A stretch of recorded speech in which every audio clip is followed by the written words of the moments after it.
again, welcome back. This is the last video of the week. This is the finale, big finale. It's the start of our series of films I'm doing around about Halloween time. I'm going to do like 5 of them where I'm going to cover like horror series. Like I'm not, I'll do individual films like covering like certain films, but because it's Halloween this year I'm going to try and focus on certain series of films. So I'm going to start with the Halloween series because I figured that's a great way to start. We're going to host to Halloween. I don't want to leave it until Halloween to do this one. I'd rather start early and recommend a few films in this series and then move on to other ones. So Halloween, I'm not going to cover every film.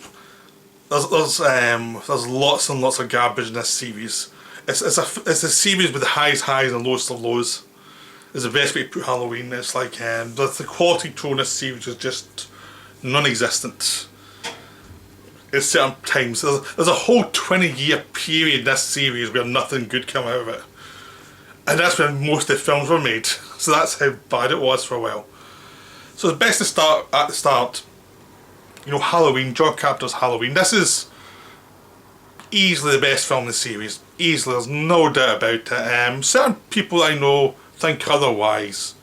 You know, some think that 3's better. I know one person who thinks 4 and 5 are better. You know, and I'm glad he cut himself shaving. That's all I'm going to say. He knows who he is.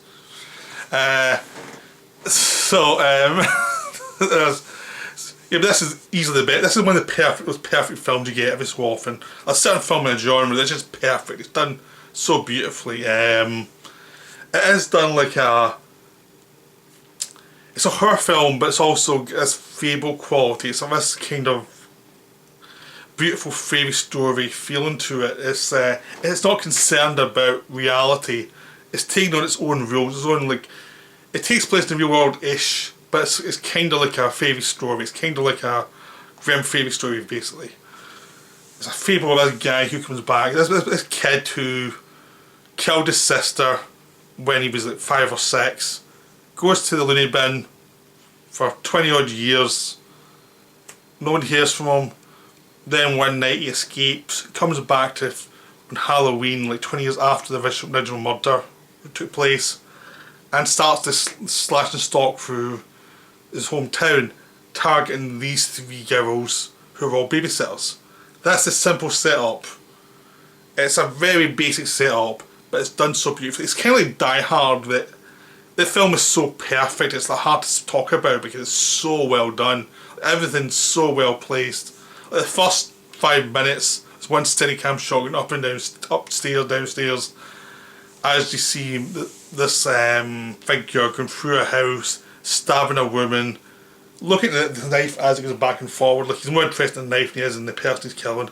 He comes back out, and it turns out it's a little 5-year-old boy. And then you find out just after that the person he killed was his sister. Next, we go to his escape, which is a beautiful sequence where Donald Pleasance as a psychiatrist is coming back to the location, and suddenly sees these people, the people from the madhouse are wandering in their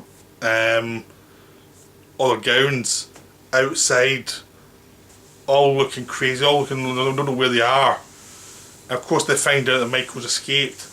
He managed to steal the car that Donald Pleasance was getting transported to the location, and he ends up driving away, and at that point he starts picking up stuff. He picks up a over this kind of garage handle thing for his clothes. Then he finds this mask which he puts on, which is the Michael Myers mask, which is the Bob Shatner painted white, and it's nice, it's very creepy. And then he goes around and starts slashing. He gets a knife and he starts slashing. But for the first half of the film, it's a build up. You go to Jamie Lee Curtis and her friends as they're going through the town, and they're just having fun. They're just teenage girls, tournament boys. Jamie Lee Curtis as Laurie Strode is the one who's a bit quieter, a bit more repressed. Their friends are much more promiscuous, but they're all fun. They're all fun characters, and eventually They go to their babysitting thing, and that's when Michael starts to strike. At the same time, Loomis comes and is trying to find Michael Myers and deal with the police officer, the guy in charge. And that's it, that's all you need, it's just this escalation. And there's lots of jump scares, but they're very nicely done. There's a wonderful sense in the first half of the movie, all you're seeing is Michael from below here, and he's walking through, and every so often you get behind his head. They don't overstate him, he's just this figure that's a figure of menace that's just there. It's a problem. But he's biding his time, he's waiting for till darkness. He's just keeping an eye on people who interest him. And then of course as soon as it comes to night, he goes after people that interest him. And there's a slow build, and eventually there's an escalation to like non-stop scares. Like Die Hard, what's interesting is it sets everything up in the first half, and then when things happen, they happen one on top of each other. So things that were built up, you wonder, why did they do that? They pay off brilliantly because everything's got a place in the story to actually pay off. And everything works wonderfully. So when so after an hour of build up and build up and build up, you finally get the kind of first kill, and then it's just builds and builds and builds from there and becomes out of control. And what's really important to the first murder is Annie, who's the best friend of Jimmy Lee Curtis's character, is she's such a fun character through that first hour that when she dies, it really ups stakes, but it's someone you like who gets killed. She does not deserve it at all, and she's dead. And it really sets the stakes up because it's someone you really like getting murdered. And it really affects you. And it makes the stakes for every other interaction with Michael from then on in really important, because he will kill you in a brutal way. It doesn't matter because they've just killed someone who's a terrific audience figure, someone who's very likeable, gets killed in the most brutal way possible, and from then on in, anything's possible. And Michael becomes this almost supernatural figure without ever becoming supernatural in himself. He's just this figure that's always there, he's always one step ahead. There's no character to him, he's just this shark that's coming and coming and coming. But he just has a weird twisted sense of humour, so that as things build up, it comes across at certain times, and he's looking at humans very curiously, he's trying to work them out, but he's still going to kill them. It's just a beautiful film. Dean Cundy shot it for John Carpenter. It looks beautiful, the camera work's amazing throughout. 2:3:5:1 ratio. Carpenter directs beautifully because he's always known where to place it, and he always building up this atmosphere of dread, but also this fairy tale atmosphere of people in these houses interacting, and they're almost archetypes, but they're so human that you really are invested in them. Everything's very clean, everything's very clear, you know where everyone is at all time. Everything makes sense for the context of the story. It's wonderful. It's just a beautiful film. I could talk about it all day, but we're doing a whole series, so we're moving on. But Halloween's one of those perfect films, those perfect masterpiece films that just does everything possible right. And you know, and no one's ever done anything half as good as that again. Even the film I'm going to praise in this series are only half as good as this one. I'm not going to lie to you. That's all they are. Right, next we have Halloween 2. It's okay. It's meh. It's like because of Michael Myers and his fault at Halloween, some people like it a lot, but it's just this wandering in this hospital for ages, and eventually people start dying, and it feels very bland. I found it very boring to watch until people started dying, and apparently Carpenter had to come back and add some horror scenes after the first cut was done because he didn't like what the director had done, and you can sense that in the film because the only good things in this film are the gruesome murders, because all the build up is boring, it's just tedious. And Jamie Lee Curtis is, you know, has anything to do, no one has anything interesting to do in this film, it's just boring. And all these people you don't like as much are killed one after another in the hospital. It's very soulless, dull sequel, it's just bleh, it's meh. It's not awful, but it's just not good either. It's just like this kind of lazy sequel. It's kind of like Die Hard 2 or something, where it's like, it's acceptable, but it's not something you put on very often because it's not very interesting. Okay, now to Halloween 3. Halloween 3 is like one of the highlights of the series, but it wasn't really viewed that way for a long time. Like, it was pretty much hated on release. It was like, because it didn't have Michael Myers in it. And that was a big no-no, you had to have Michael Myers in it. Even though the last film hadn't done anything with him. You didn't need to not kill people. So, this film did not do well. It was a bit of a bomb, apparently. It didn't do great. It is written by Nigel Neal, who'd written Quatermass and various other films and TV shows and things. Great writer. He covers the supernatural beautifully. He's great paranoia. His name's not in the title because he took his name off it because he despised what was done with it because it added too much violence. But apparently he's very sensitive to that kind of stuff, so it's not a very violent film, so I don't know what. There's a couple of moments, that's it. So I don't think it's either that much to complain about actually. Compared to a lot of films, this is very, very tame. So Halloween 3 takes the idea of it's Halloween, all these masks are coming out for Halloween, and there's something wrong with the masks, like how they're getting made, or something's off. Some guy dies, has been hunted down by these people and dies in a hospital, and the person who killed him burnt himself alive after it to avoid being caught. Which means the doctor starts to get investigate, and also the daughter of this guy also investigates. As they investigate, they go to the town that makes the masks, and they see that something's off. It's a very company town, everyone's invested in this one factory. So everyone's loyal to the factory owner. And suspicious things start happening, and they start to investigate, and they start to become threatened by the factory owner's henchmen. And it turns out the masks are going to be used to turn the children into slugs and things. Like, they're going to put the mask on Halloween night, and they're told to watch a signal at a certain time of night to have a chance to win something important. At that point, they sent a signal out. It was going to hit something in the back of the masks and turn them, make like slugs and snakes about the heads of these children and things. It's a wonderful idea. It's great. It's so fun. Like, some people complained about time zones and how did this really happen and what was the motivation, and there's like, it's Halloween prank. It's the worst Halloween. It's the nastiest Halloween prank ever. That's it. They used something from Stonehenge, some object from Stonehenge that would actually go into each one of these things, and it would actually use the power of Stonehenge to create this problem and create this reaction.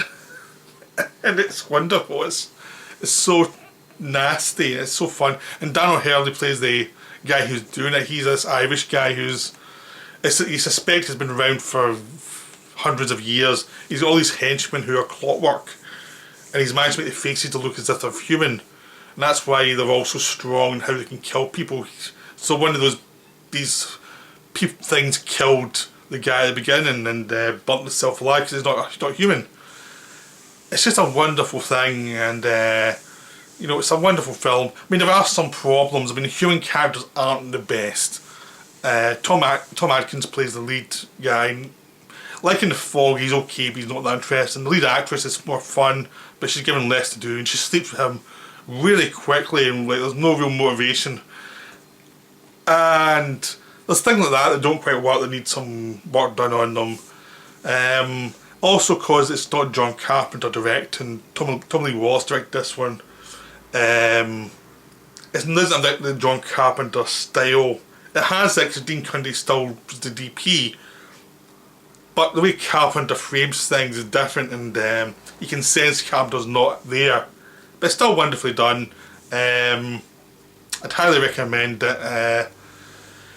The music's still by Carpenter and Alan Howarth, so there's a tie to the music of Halloween. It's still atmospheric, it's great. Whenever you see these guys, they're shot as if they're the Shape from the first one, and it becomes this kind of creepy element to it. So the Shape from Halloween still went in a weird way. It's just that he's now a mechanical creature. There's tons of them.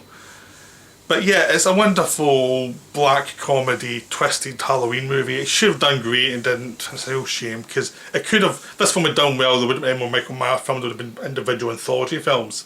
Instead, we get the Michael Myers films from then on. So we go to the Halloween 4 to 6. You might as well just cover these all in one go. These are all, you know, they're rip-offs. I'm trying to think of a nice way to say it, but they're rip-offs of the first one. They're just they're kind of like remakes of alternative Halloween sequels that go on and on and on. Basically, they follow on from number 2, ignore number 3, and basically Jamie Lee Curtis' character is dead at this point apparently. Her daughter is alive and she's been looked after by family, and slowly but surely Michael comes back and slowly but surely starts picking off people in the family throughout these 3 films, and he gets some weird motivations to do with witchcraft and other things. It takes away entirely from this simple thing of Michael Myers goes around killing people and he has some fun with it. And that's it. There's a weird supernatural feel to him. Should be there, but it's nothing stated of what it's about. It's just a sense of him being slightly beyond natural, but it's not entirely supernatural. There's something off. Instead, this is all just a supernatural character. It's very influenced by what other series had done, like in Friday the 13th and Nightmare on Elm Street, where Nightmare on Elm Street had more supernatural stuff, so they added a bit more of that. Friday the 13th had more brutal killing, so they added that. The characters are non-existent, they're horrible, they're boring. The only memorable bit is in the Wasp movie, which is Halloween 6, where Paul Rudd is an early part playing the kid from the first one grown up, and he has this very weird walk and run that's fascinatingly odd. I don't know what it was about, but it's the only good thing in any of these 3 films. Most of the characters are boring, and they kill them off so quickly you don't have a chance to get connected to anybody. Because in the first one, you connect up to people, to characters, because they were specific and you liked them. The second one, that didn't happen because you didn't really like the characters that much. They were just there to get killed and you knew it. In the third one, there were different characters. They weren't quite as good as the first one for the characters, but they were still enjoyable, but you were a bit distant from them. This one, they're just figures to be mowed down. And before you can ever meet anybody and like them, they die. It's just callous. There's no way for it to be scary because you don't like anybody. And you watch these films, Donald Pleasence shows up for a paycheck. You can tell he knows they're garbage. He's trying his best, but he's too much of a professional not to know they're garbage. You know, it's just, they're terrible films. They're a complete waste of time. There's no point in watching them unless you're really bored. You know, I watched them just so I'd kind of seen them, so I've seen all of them. But they're pretty dull. They ran the series into the ground. People weren't interested after a while. It just became a case of everyone knew the Halloween films were rubbish. So this was a part of this 20-year utter garbage of Halloween. Then was followed by 2 other films, Halloween H2O and Halloween Resurrection. This was meant to get the series back on track by jettisoning the last 3 films, just saying, these didn't happen. They took away the numbers from the series, there's no more numbers. It's Halloween H2O, 20 years after the original, Jamie Lee Curtis is back. They ignore the events of the last few movies, ignore Halloween 3 as well. But what was the point? Because there's nothing happening. It's slightly better than the last few films, but it's still boring. There's lots of good actors given nothing to do. I mean, Michelle Williams is in it, and she has nothing to do. Josh Hartnett's in it as Jamie Lee Curtis' son. He's nothing to do. Jamie Lee Curtis is the only good thing in it because she's the one trying and has a little bit of material, but there's nothing there for her either. There's just nothing there. The director was Steve Miner, who directed some of the Friday the 13th films. Well, he doesn't have much to do with it either. He's just trying to make it look kind of scary, but it's not that interesting. I mean, there's just nothing there. So they take the idea as it's follow-up from Halloween 2. So Michael is her brother in this one. And it's just boring. It's really boring. I had trouble staying awake watching it. It was so dull. I was looking forward to this. I watched it. It was like, there's nothing here. There's just nothing going on here. It's just boring. So that's a dead loss. Then you have the worst in the series. I mean, after 46, I think that must be the worst. That must be how low the series can go. But no. You have Halloween Resurrection. The director of Halloween 2 came back for Halloween Resurrected. Jamie Lee Curtis in the first 10 minutes. From what I gather, contractual obligations just. She gets killed off instantly. She obviously does not want to be there. Then Michael Myers goes to this house that's his old house, which they've now made into this this horror show for this like online event going round to Michael Myers' house. Michael Myers shows up. There's meant to be Michael Myers, fake Michael Myers. The real one shows up and starts killing people, and you don't care. It's easily one of the worst films I've ever seen. It's so bad. And again it brings back the idea that John Carpenter had to go in and add scenes in Halloween 2 to make it watchable. Because this film is pure garbage from start to finish. There is no redeeming features, no characters, no nothing. There's no sense of how to build up suspense. There's no idea of how to build actors to do anything. There's nothing in this film. It is the worst film ever. It's awful. Enough said, it's terrible. Right, now we start to go towards the resurrection of the series. The Rob Zombie Halloweens 1 and 2. This was a restart. These are controversial films. I have no idea why they get such a bad rap though, because if you've watched anything after Halloween 3, how are these offensive? Because there's so much better in the full Halloween 3. There's so much better. Someone cared about these films. No one cared about the rest of those films. Someone cared. Rob Zombie cared. At least you can give him that. It brings it back to Michael Myers. It makes Michael Myers you see Michael Myers as a kid, so the first half of the movie is Michael Myers as a kid before he kills his family. He's a bit older than he was in the original movie. He's getting bullied at school the way that a lot of psychos get bullied by their peers. He strikes back and he murders his family, except for his younger sister, who's Laurie. Then we jump 20 years. He's now this massive hulking figure. Laurie's now this young woman who's in school, and maybe it's 15 years or 17 years, I can't remember exact years. And he gets out and he comes after her for reasons you can't quite work out. Is he after her to get her back or to kill her? He seems to be about kill her, but there's suggestions of something else. Like there's some protection quality to him. Now this is a lot of problems film, because the second half of the movie is pretty much Halloween again. And it's not as good as the original, because the original had all this build up and the original liked its characters, and these characters are all scumbags mostly. So you don't have the identification. But it is interesting. I mean, I can see hating it, but it's still wildly better than anything after Halloween 3. I mean, the actors are trying. And Malcolm McDowell showed up as Loomis, and he's trying, he's having fun with the character. Everyone's doing their best to make it interesting. The first half's way better because it's all young Michael Myers. It's more interesting, it's much more like its own movie, then it becomes a Halloween movie in the second half, and it's not as good. But it's still a worthwhile movie to try something new. It tried something new. I liked it, I think it was worthwhile. This Zombie come back for a sequel, Halloween 2. This was a much hated film. I kind of like it actually. It's a really weird film. It's like it's like that whole idea when Michael Myers disappears for a year or two. You see the results of the first massacre and how Laurie's gone completely off the deep end. How some of her friends are trying to survive that Halloween night and are trying to move on with their lives.